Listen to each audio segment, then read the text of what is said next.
Know we go understand that we are put on earth to love. That's all it's about. Everybody want to figure out how complicated life is and break it down. This is what I truly think. I really think that it's going to keep going on. War going to keep going on. Frustration going to keep going on. Anger going to keep going on till we finally go back down to the simplest word, love. When God sees that, then we have the answer.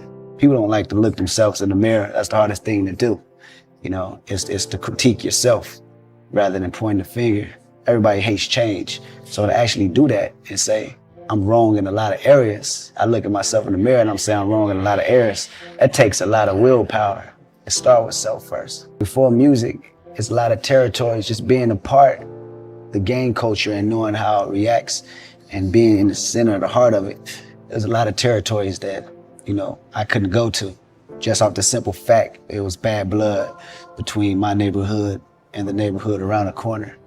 And those neighborhoods was off limits, way off limits. And just recently, I just found out that the same cats that I enemied or that enemied me somewhat has given me a higher respect further than gang banging, just off the simple fact I'm doing something that not only inspires them, but inspires their kids, which privileged me to go where I want to go in Compton. These words are powerful. You know, I got homeboys that's dead, that's in prison. And sometimes you get a lot of artists that just glorify that. So these kids look at it, you know, they think it's nothing but cool until they put in a real situation where they back against the wall and it's all over. For me, that's what separates me as an artist. I'm gonna give you the gift and I'm gonna give you the curse. Yeah, for me, I'm responsible for myself to know what I'm talking about. That's what my responsibility comes, to know 100% what I'm talking about, because I'm a witness.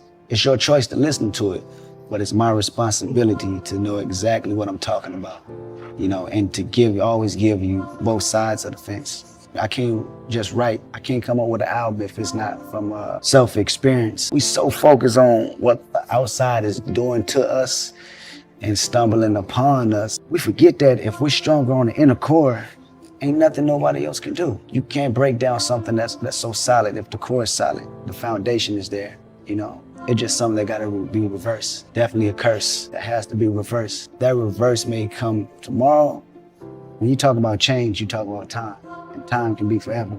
When you're dealing with something such as murder, violence, and most importantly, hate. I was surprised to hear some of the things that you were saying right here when you talk about depression and reveal suicidal thoughts. And I'm like, is this real? Is there poetic license? Like where did that come from? What prompted that? I've pulled that song not only from previous experiences, but I think my whole life. I think everything is drawn out of that. Even situations from Good Kid, Mad City. It wasn't that vulnerable. Nothing was as vulnerable as that record. So it's even pulling from those experiences of coming up in Compton. It's pulling with the experience of going through change and accepting change. That's the hardest thing for man, accepting change.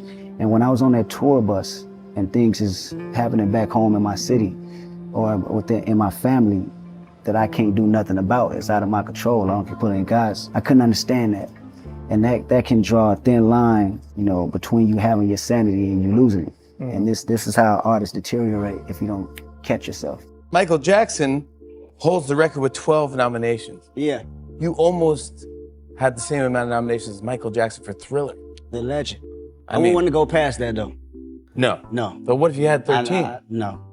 I take back. I can't fathom being as great as Michael without putting out the work. So 11 is perfect.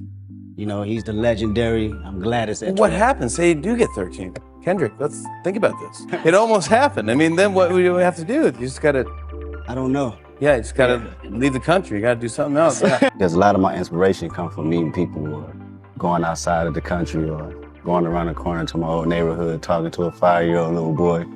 And I have to remember these things. You know, I have to write them down, and then 5 or 3 months later, I have to find that same emotion that I felt when I was inspired by it. So I had to dig all the way deep and see what were the things that triggered the idea of Does it always come back? It comes back. It comes back. It comes because I have key little words that make me realize the exact motion and what drew the inspiration. This is the challenge for me.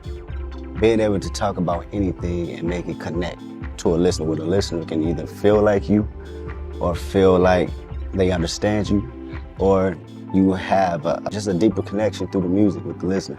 Talking to a little kid making that represent something, feel like something, or saying the most brutal, harsh things on record where, you know, society may not want to hear it, but still having that connection. You can look at a person, you can have a conversation with them. You know if, you know, whether it's the music or who they identify themselves with, if it comes from an organic place, a real place. And we call the consumers, you know, we've been told to call the consumers dumb, but they're not.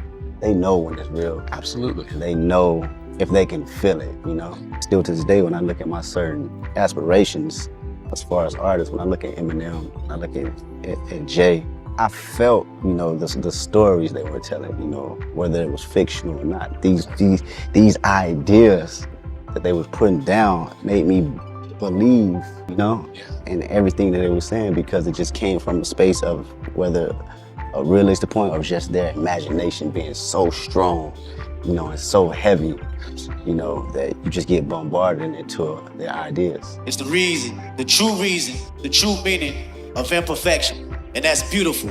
No matter what you're going through, imperfection is beautiful. I'm my own individual, man. Not smoking and not drinking doesn't put down my manhood or my coolness. You know, I've been cool since elementary, you know, and I never begged for the attention. That's the difference, and I think that's what makes up who I am today and how I'm able to deal with fame. I always had the attention. In high school, middle school, I could never put in my lyrics the sentiments of back then they didn't like me, but now I got money. Shout out to Mike Jones. That's not even a diss, but for any rappers that you know, I hear them in raps, those type of lyrics all the time. You know, the person that wasn't liked or wasn't cool, but now they got money, it was cool. I could never say that because I always, you know, got attention. You know, whether it's from the homies or whether it was from girls or whatever. So I take, you know, that same attention and I apply it with my lifestyle now. And this is what keeps me level-headed, to know that it was always there. It's not something that's new and I'm overwhelmed by it where my head is blown up and I gotta have 1,000 chains on. It's been there. So for me personally, it helps me as an artist to stay on level ground, because it's not something that's new. It's not something that excites me to the fullest. These are the cats that inspire me like the most in doing music, for sure. And if you know, break down how I approach lyrics, you can hear the influence each and every one of these dudes. Give me Jay, I gotta write it, fucking look right. This in any order too.